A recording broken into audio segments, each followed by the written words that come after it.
సిద్దిపేట జిల్లా Gajwel Pragnapur మున్సిపాలిటీలోని 13వ ward councillor అభ్యర్థిగా పల్పనూరి రవీందర్ రెడ్డి ర్యాలీతో వార్డులో బీజేపీ పార్టీ నాయకులు కార్యకర్తలు సిద్దిపేట జిల్లా అధ్యక్షులు మనోహర్ యాదవ్, అత్తెలి రవీందర్, విద్యాకర్ రెడ్డి, ఆదిమూలం రవికుమార్, మైపాల్ రెడ్డి, ప్రవీణ్ కుమార్, వెంకటరెడ్డి, భాగ్య, మంజుల, లావణ్య, రాణి, రవి, సుందర్రెడ్డి, స్వప్న, అంజలి బీజేపీ పార్టీ నాయకులు కార్యకర్తలతో 13వ వార్డులో ర్యాలీతో ఇంటింటి ప్రచారం నిర్వహించి వార్డులో మీరందరూ నన్ను నమ్మి మీరందరూ నాపై కృషి చేసి ఓటేసి గెలిపిస్తే వార్డులో ఎలాంటి సమస్యలున్నా చైర్మన్ కలిసి సీసీ రోడ్లు, డ్రైనేజీలు, సోలార్ లైట్లు, పింఛన్లు ఎలాంటి సమస్యలున్నా పరిష్కరిస్తానని ప్రజాముఖంగా మీ అందరికీ వార్డు సభ్యులకు హామీ ఇస్తున్నానని తెలిపారు.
రవీందర్ రెడ్డి, సిద్దిపేట డిస్ట్రిక్ట్ గజ్వేల్ మున్సిపాలిటీలోని 13వ నంబర్ కౌన్సిలర్గా నేను బీజేపీ నుంచి కంటెస్ట్ చేస్తున్నాను.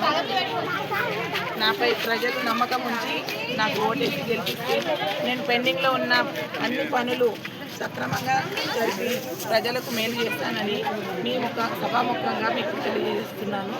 నేను ఎడ్యుకేటెడ్ పర్సన్ని. నేను మా కౌన్సిల్లోని ఈ పరిధిలో 13వ నంబరు పరిధిలో ఉన్న సమస్యలను గలమెత్తి ఆ ఆఫీస్లో నేను చైర్మన్ సార్తో మాట్లాడి ఫండ్స్ అన్నీ తీసుకొచ్చి ఇక్కడ ప్రజల్లో ఎదుర్కొంటున్న అండర్ గ్రౌండ్ డ్రైనేజ్ సిస్టమ్ చాలా బాగాలేదు. ముట్రాజ్పల్లి గ్రామం అది ఇప్పుడు మన 13వ నంబర్ పరిధిలోకి వచ్చింది.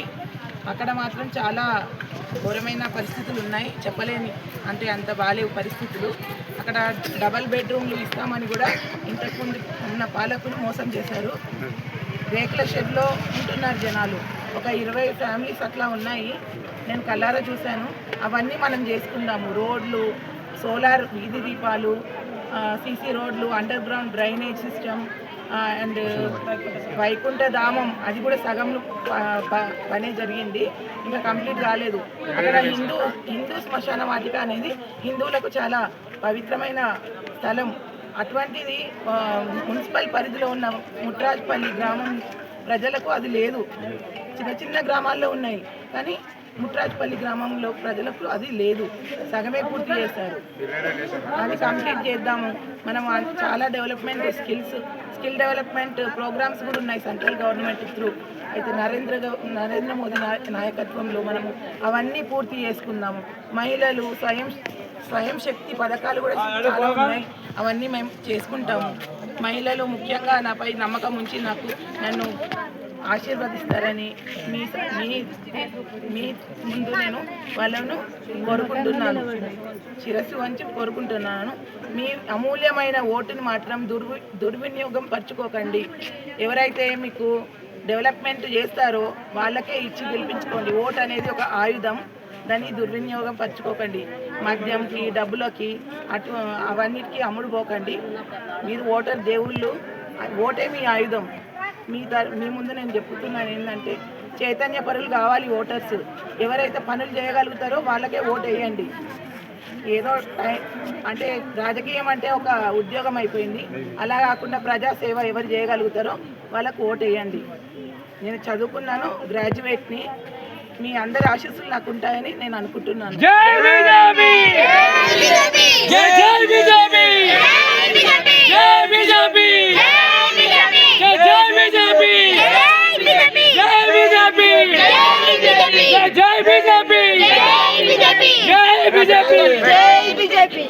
రఘునందన్ రావు గారు నాకు ఈ ఛాన్స్ ఇచ్చారు. వారి నమ్మకంని నేను వమ్ము చేయను. అండ్ ఈరోజు అరవింద్ గారిది మీటింగ్ ఉంది, ధర్మపురి అరవింద్ అన్నయ్య గారిది. మేమందరం అక్కడికే బయలుదేరుతున్నాము. నరేంద్ర దామోదర్ దాస్ మోదీ గారు వారి నమ్మకం నేను కూడా నేను వమ్ము చేయను. ఆయనే నాకు రోల్ మోడల్, ఆయనే నాకు గాడ్ ఫాదర్. జై నరేంద్ర మోదీ.